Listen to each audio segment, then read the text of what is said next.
తమిళనాడు ముఖ్యమంత్రి TVK party అధినేత విజయ్ గెలుపుపై జనసేనాని పవన్ కళ్యాణ్కి ఎక్కడో ఒక చోట ఒక చులకన భావం ఉన్నట్లు ఉంది. ఆయన చేసినటువంటి వ్యాఖ్యలు దీనికి ఉదాహరణగా చెప్పుకోవాల్సి వస్తుంది. దీనిపై కూడా పెద్ద ఎత్తున దుమారం రేగుతోంది. ముఖ్యంగా కేవలం కటౌట్లు హాలోగ్రాములు పెట్టి విజయ్ చాలా సుఖంగా గెలిచేశారు.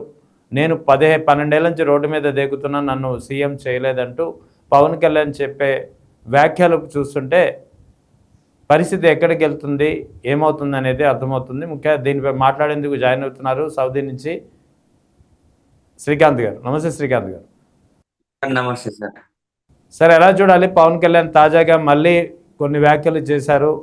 తరచూ ఆయన చేసినటువంటి వ్యాఖ్యలకి ఆయనే కాంట్రడిక్టరీ ఇచ్చుకునే ప్రయత్నం ప్రతిసారి కనిపిస్తుంది. ఇప్పుడు మరోసారి ఆయన చేసినటువంటి వ్యాఖ్యలు హాలోగ్రామ్లు కటౌట్లతో ఆయన గెలిచేశారు అంటూ విజయ్ గెలుపుపై చాలా చులకనగా మాట్లాడిన పరిస్థితి.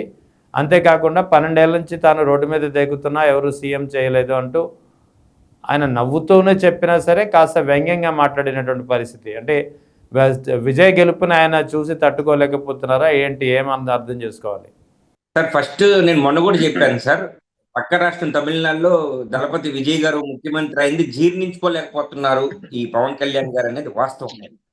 ఆ గెలుపు నేను జీర్ణించుకోలేకపోతున్నారు. మళ్ళీ కంపారిజన్ కూడా నాతో చేయొద్దు అంటున్నారు. ఈయన నటుడే, ఆయన నటుడే. నటుడు, ఇద్దరు నటులు పార్టీలు పెట్టి ముఖ్యమంత్రి రేస్ లో ఉన్నప్పుడు ఖచ్చితంగా కంపారిజన్ ఉంటది సార్.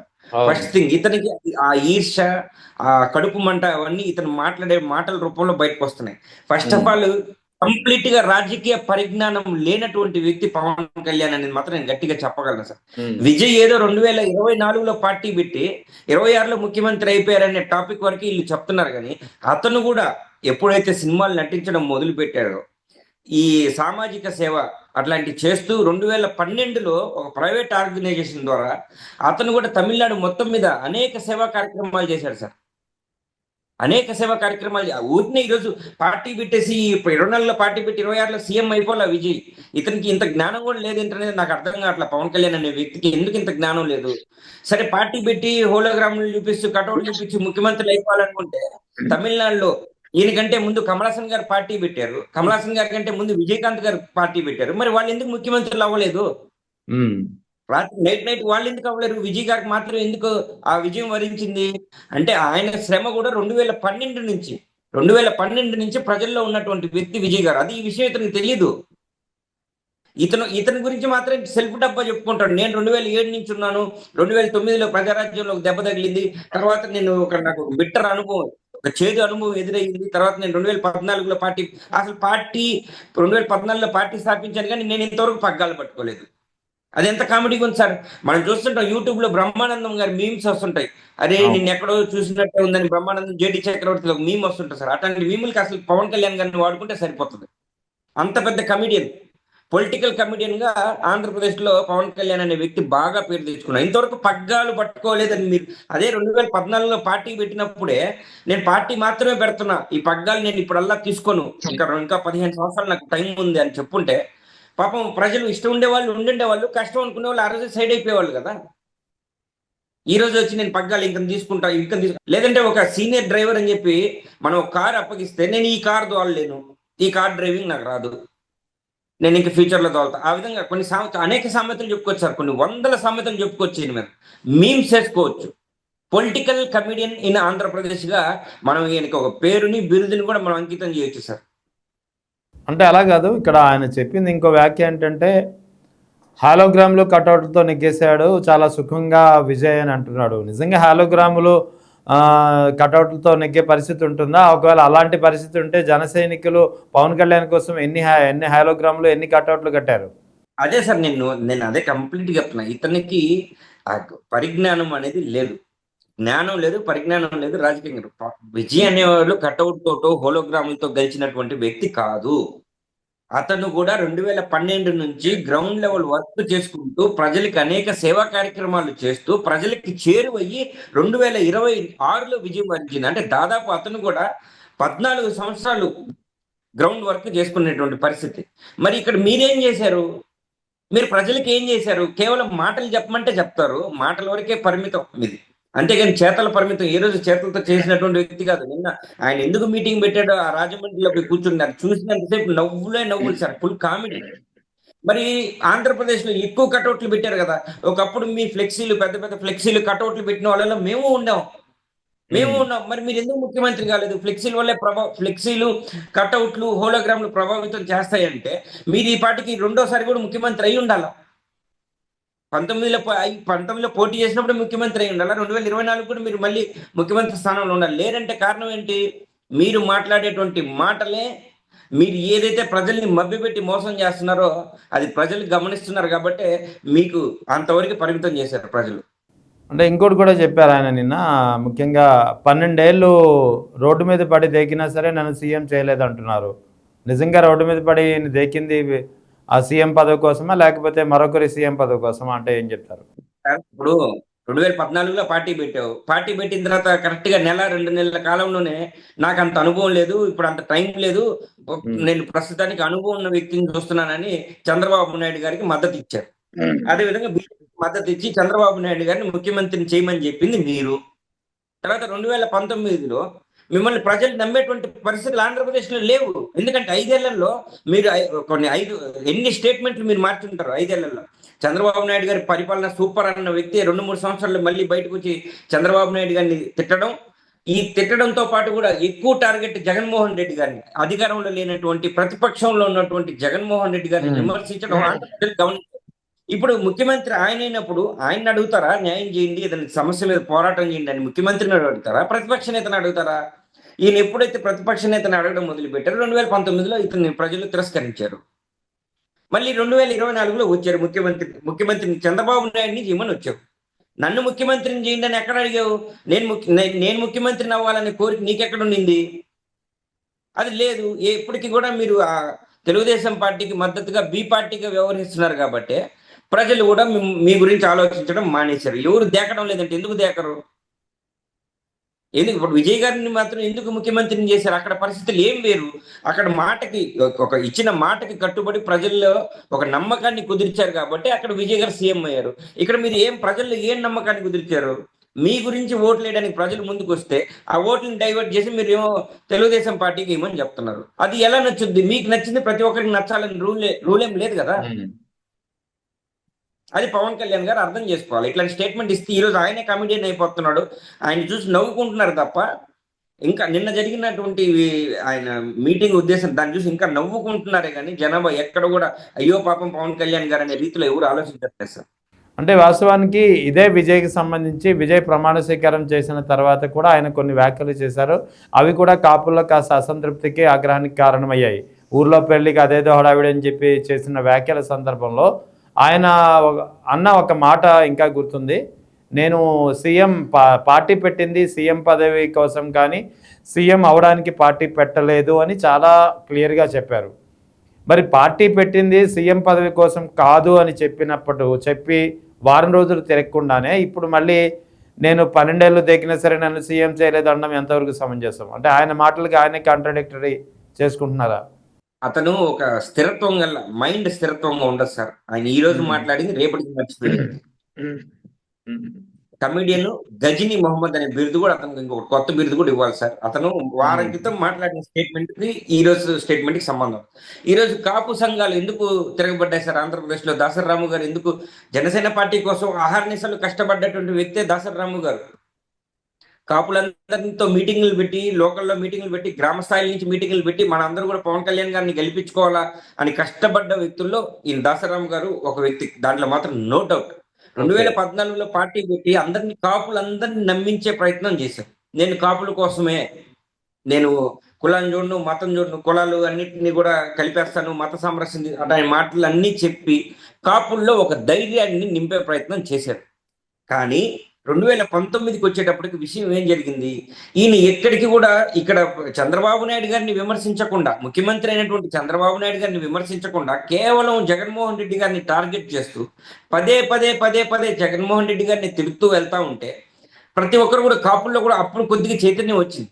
ఇతని మాటలు నమ్మేటువంటి పరిస్థితులు లేవు. ఇటువంటి పరిస్థితులు ఆంధ్రప్రదేశ్లో ఉన్నాయి కాబట్టి మళ్ళీ పొలిటికల్ డ్రామా చంద్రబాబు నాయుడు గారు ప్లస్ పవన్ కళ్యాణ్ గారు కలిసి ఈసారి మనం కలిసి వెళ్తే కాపుల ఓట్లు మనకు పడవు. ఖచ్చితంగా నువ్వు ఇక్కడ సపరేట్ గా పోటీ చేసి కాపుల ఓట్లు చీలిస్తే చాలు, కాపుల ఓట్లు చీలిస్తే చాలు, మళ్ళీ మనం అధికారంలోకి వస్తాం అనే ప్లాన్ తోటి 2019 విడిపోయినట్టు నటించి కాపుల్ని మళ్ళీ మోసం చేశారు.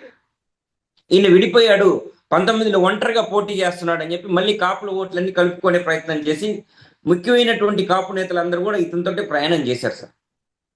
ఇతను చేసిన తప్పేందంటే కాపులకి నాయకుడిగా ఉన్నటువంటి ముద్రగడ పద్మనాభం గారి గురించి పట్టించుకోకపోవడం, ఆయన ఆల్రెడీ ఇతనితో కొన్ని చర్చలు జరిగినప్పుడు కూడా అవి విఫలం అవడం, ఇట్లాంటివన్నీ కూడా కాపుల్లో ఒక పెద్ద మనిషిగా ఉన్నటువంటి వ్యక్తికి అన్యాయం జరిగింది కాబట్టి వాళ్ళు ఆలోచనలో పడ్డారు. 2019 ఓటమికి కారణం ఏంటంటే ముఖ్యంగా ఇతను కాపుల్ని మభ్యపెట్టేటువంటి పరిస్థితులు ఆంధ్రప్రదేశ్ లో ఇతనే తీసుకొచ్చాడు కాబట్టి కాపులు అక్కడ కూడా విశ్వసించాల, ఇతని ఒక రాజకీయాన్ని విశ్వసించలేదు కాబట్టి 2019లో భారీ ఓటమిని చూశారు.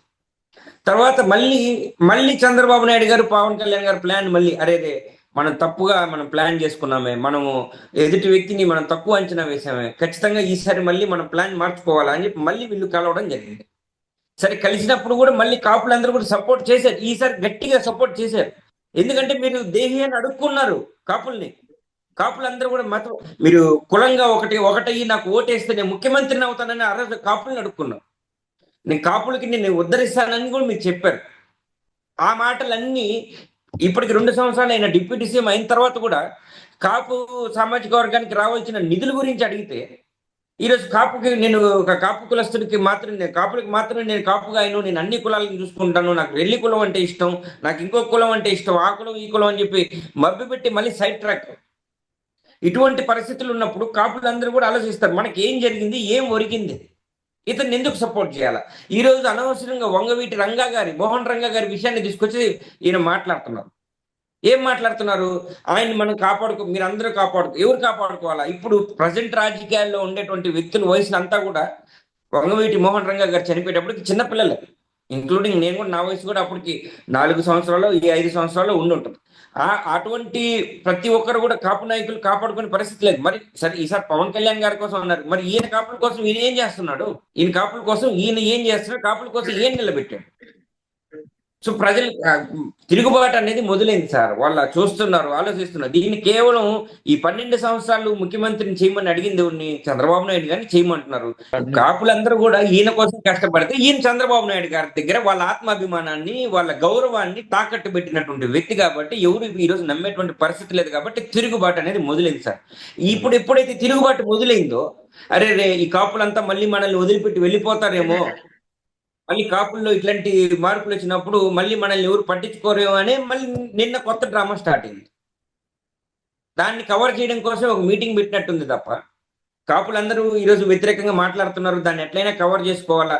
మళ్ళీ అప్పుడెప్పుడో 2014లో భగత్ సింగ్ గారి గురించి, తర్వాత సుభాష్ చంద్రబోస్ గురించి మాట్లాడినటువంటి వ్యక్తి 12 సంవత్సరాల తర్వాత మళ్ళీ అటువంటి పేర్లు నిన్న ప్రస్తావించడం జరిగింది. మరి ఎందుకంటారు ఈ విధంగా? ఆయన అప్పుడెప్పుడో భగత్ సింగ్ అన్నాడు, సుభాష్ చంద్రబోస్ అన్నాడు, వాళ్ళకి ఏం పదవులు లేకపోయినా దేశం కోసం పోరాటం చేశారన్నారు.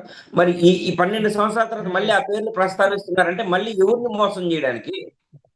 అప్పుడంటే ప్రజల్ని నమ్మించి మోసం చేశారు. భగత్ సింగ్ గారు ఆశయాలు అన్నాడు, స్వామి వివేకానంద గారి లాగా నేను బాగా ఆ సిద్ధాంతాలు పాటిస్తానని చెప్పారు, సుభాష్ చంద్రబోస్ అని చెప్పాడు, చెగువీరు అన్నాడు. అట్లాంటి మాటలన్నీ 12 సంవత్సరాలు కనుమరుగైపోయినాయి. ఎందుకంటే కాపులు నమ్మారు, ప్రజలు నమ్మారు. ఈ కాపు ఓట్లన్నీ కూడా నేను యథేచ్ఛగా తెలుగుదేశం పార్టీకి అమ్ముకోవచ్చు అనే ఒక గుండెల మీద చేసుకుని ఇంతకాలం ఉన్నాడు. ఈ రోజు ఎప్పుడైతే తిరుగుబాటు కాపుల్లో మొదలైందో అరే ఇది మళ్ళీ ఏదో తప్పు జరుగుతుంది, మళ్ళీ దీన్ని కవర్ చేయడం కోసం మళ్ళీ ఇప్పుడు ఆ స్వతంత్ర సమరయోధుల పేర్లు తీసుకొచ్చి మళ్ళీ మాట్లాడుతున్నాడు. మళ్ళీ మాట్లాడుతూ కూడా ఆయన నిన్న అంటాడు, సార్ మీ అందరూ కొద్దిగా ఏదో సాగు చచ్చినట్టుంది, మళ్ళీ మీ ఏదో కథ చెప్పాలన్నాడు. పవన్ కళ్యాణ్ అనే వ్యక్తి కథలు చెప్తాడు తప్ప ఆయన ఎప్పుడు కూడా ప్రజల శ్రేయస్సు కోసం ముందుకెళ్లేటువంటి వ్యక్తి మాత్రం కాదనేది నిన్న మీటింగ్ లో ఆయన మాట్లాడినటువంటి మాటలు తీరే ప్రజలకు అర్థమవుతుంది. Clear, it's very clear sir. అంటే ఇక్కడ ఇంత చులకనగా మాట్లాడాల్సిన అవసరం ఉందా అని నేను అడుగుతున్నాను విజయ్ గెలుపు పట్ల. అది లోపల ఈర్ష సార్, కడుపు మంటతో ఆయన నిన్న మాట్లాడుతూ నవ్వినటువంటి నవ్వు కూడా ఒక వెకిలి నవ్వు. అవును, పూర్తిగా నవ్వినటువంటి నవ్వు కాదు, వెకిలి నవ్వు నవ్వుతూ అతని గెలుపుని కేవలం ఆ పేరు కూడా మెన్షన్ చేయట్లేదు సార్. మీరు గమనించారో లేదు, ఆ పేరు జోసెఫ్ విజయ్ పేరు కూడా ఇతను పలకట్లేదు. 10 రోజుల క్రితం జరిగిన సభలు వాళ్ళ పార్టీ కార్యాలయం జరిగిన మీటింగ్ లోనూ పేరు ప్రస్తావించాల. ఇక్కడ అంటే ఆ పేరు చెప్తే కూడా అంత కడుపుమంట అతను లోపల లోపల రగిలిపోతున్నాడు. అరే నేను కూడా 12 సంవత్సరాలు అయిపోయింది పార్టీ పెట్టి, నేను మాత్రం ముఖ్యమంత్రి అవ్వాలని ఎట్లా అవుతారు? పార్టీ పెట్టంగానే ముఖ్యమంత్రులు అవుతారు. మరి ఇంకో కామెడీ విషయం సార్, పార్టీ పగ్గాలు నేను పట్టుకోలేదని చెప్తున్నాడు అతను. పార్టీ పగ్గాలే నువ్వు పట్టుకోలేదని చెప్తున్నప్పుడు మీకు ముఖ్యమంత్రి అయ్యేటువంటి అర్హత ఎక్కడ ఉంది? పక్క రాష్ట్రంలో పార్టీ పెట్టి పగ్గాలు చేతపట్టి ప్రజలకి మంచి చేసి ప్రజలకి నేను ఇది చేస్తాను అని చెప్పి ప్రజల దగ్గరికి వెళ్ళి ఓట్లు అడిగి నమ్మకంగా వేయించుకున్నటువంటి వ్యక్తి విజయ్ గారికిను, నేను ఇంతవరకు పార్టీ పెట్టి 12 ఏళ్ళైనా కూడా నేను పగ్గాలే పట్టుకోలేదు అని చెప్పే మీకిను నక్కకి నాగలోకి అనుకున్నంత తేడా ఉంది. మీరు ఎలా ముఖ్యమంత్రి నన్ను ఎందుకు దేకలేదు, 12 సంవత్సరాలుగా నన్ను దేకట్లేదనే అర్హత మీకు ఎక్కడ ఉంది? నన్ను ముఖ్యమంత్రిని చేయండి, నేను ఏ రోజైనా ముఖ్యమంత్రిని, నేను ప్రజలకు ఇది చేస్తాను అని మీరు ఎందుకు చెప్పట్లా? ఈ రోజుకి ఒకటే మాట, నాకు అనుభవం లేదు. అనుభవం లేని వ్యక్తి నువ్వు అసలు పార్టీ ఎందుకు పెట్టావు? అనుభవం లేని వ్యక్తి నువ్వు పార్టీ ఎందుకు పెట్టావు? ఎవరిని నాశనం చేయడం కోసం పెట్టావు? ఎవరి జీవితాలను రోడ్డుకి ఏడ్చడం కోసం పెట్టావు? మళ్ళీ ఈయన నేను అన్ని కులాలకు సంబంధించిన వ్యక్తిని అంటుంటావు. రెల్లి కులంలో నేను పుట్టుంటే చాలా బాగుండేదని కూడా చెప్పాడు ఒక సందర్భంలో. అదే నిన్న రెల్లి కులస్తులు పారిశుద్ధ కార్మికులు నిన్న కలవడానికి వచ్చి గంటలు రోడ్ల మీద నిలబడి వాళ్ళకి కలిసే అవకాశం దొరక్క ఆ మహిళలు ఏడ్చుకుంటూ నిన్న ఇంటికి వెళ్ళిపోయారు. మరి వాళ్ళు కనిపించారు ఆయనకి? మైకిల్ ముందు మాత్రం మాట్లాడడానికి చాలా చక్కగా మాట్లాడతారు. నేను ఆ కులంలో పుట్టుండాల్సింది, నేను ఈ జిల్లాలో పుట్టుండాల్సింది, నేను ఆ గ్రామంలో పుట్టుండాల్సింది అని. మరి అదే రెల్లి కులస్తులు నిన్న వచ్చారు కలవడానికి, మరి ఎందుకు కలవలేదు? మాటలకిను చేతలకి చాలా తేడా ఉంటుంది సార్. జోసెఫ్ విజయ్ చేతల మనిషి, ఇతను మాటల మనిషి, సింపుల్ అంతే. దాసరి రాము గారు తన వాయిస్ బయటికి ఘాటుగా వినిపించడం మొదలుపెట్టినప్పటి నుంచి జనసేన కాస్త డిఫెన్స్లో పడిందని చెప్పాల్సి వస్తుంది. ముఖ్యంగా జనసేన పార్టీ ఆఫీస్ నుంచి కూడా దాసరి రాముని అటాక్ చేయాల్సిందిగా సూచనలు అందాయనేది నాకు ఉన్నటువంటి సమాచారం. నిజమేనంటారా? ఎలా చూడాలి సార్? ఈ నిన్న జరిగిన మీటింగ్ లో కూడా ఆయన వాళ్ళకి ఆడ ఎదురుకు వచ్చిన జనసేన వీర మహిళలు కావచ్చు, జన సైనికులను కావచ్చు, వాళ్ళని అటాక్ చేయమనే, అంటే డైరెక్ట్ గా మీరు అటాక్ చేయాలని చెప్పకుండానే నిన్న కొన్ని సందర్భాలు ఆయన చెప్పడం జరిగింది. సార్ మీరే నాకు ఆదుకున్నారు, వాళ్ళు వీళ్ళు కాదు కానీ మా జన సైనికులు నిలబడిపోయారు, నా వీర మహిళలు నిలబడిపోయారు, మీరు నిలబడతారు అనే కొన్ని ఉద్దేశపూర్వకంగా ఆయన మాట్లాడినట్టు మాటలు వింటుంటే ఆయన ఖచ్చితంగా అటాక్ చేయమనే చెప్పినట్టు ఉంది సార్. ఎందుకంటే గతంలో మనం ఆయన ఓపెన్ గానే కొన్ని మీటింగ్ లో చూసాం, లాగి పెట్టి కొట్టాలా, దగ్గరికి వస్తే మనం తిరగబడాలా, సైలెంట్ గా ఉండకండి అనేటువంటి మాటలు చెప్పినటువంటి వ్యక్తి ఈరోజు అటాక్ చేయండి అని ఖచ్చితంగా అయితే 100% చెప్పి ఉంటాడు కార్యాలయంలో వాళ్ళ అందరికీ కూడా. ఎందుకు డిఫెన్స్ లో పడ్డారంటే సార్, ఇప్పుడు కాపుల ఓట్లు అనేది జనసేన పార్టీకి చాలా కీలకం. రేపు కాపుల్లో కూడా అందరూ కానీ ఒకవేళ వెనక్కి వెళ్ళిపోతే ఇతను 6% నుంచి 0 లేదంటే 2% వచ్చి పడిపోతాడు, లేదంటే 0%, లేదంటే అసలు కంప్లీట్ 0 అన్న అయిపోతాడు, లేదంటే ఏదో బీజేపీ పార్టీ లాగా 2%కో 3%కో ఆంధ్రప్రదేశ్ లో ఈ జనసేన పార్టీ అంకితం అయిపోతుంది. కాపుల్ని ప్రతిసారి మోసం చేసుకుంటా వచ్చాం. ఇప్పుడు ఎందుకు 12 సంవత్సరాల తర్వాత వాళ్ళు తిరగబడింది ఇతని దగ్గర సమాధానం లేదు, లేదా చంద్రబాబు నాయుడు గారి దగ్గర ఒప్పించి ఆ కాపులకి న్యాయం చేసేటువంటి పెద్ద మనసు ఈయనకు లేదు. ఎందుకు లేదు అంటే ఇవన్నీ కూడా మనం గతంలో చెప్తున్నాం. జనసేన పార్టీ అనేది ప్రజల గుండెల్లో నుంచి పుట్టినటువంటి పార్టీ కాదు.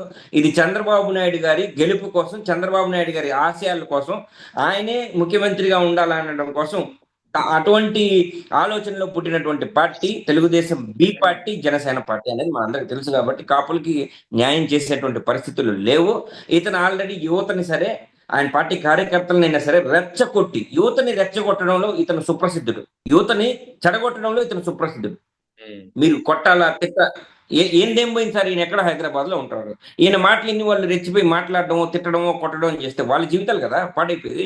సరే, ఈయన కోసం జీవితాలు పాడు చేసుకున్నటువంటి కార్యకర్తలను ఏమైనా పట్టించుకొని వాళ్ళ మీద పడ్డటువంటి కేసులన్నా మాఫీ చేయించే పరిస్థితులు ఉన్నాయంటే పరిస్థితులు అవి కూడా లేవు.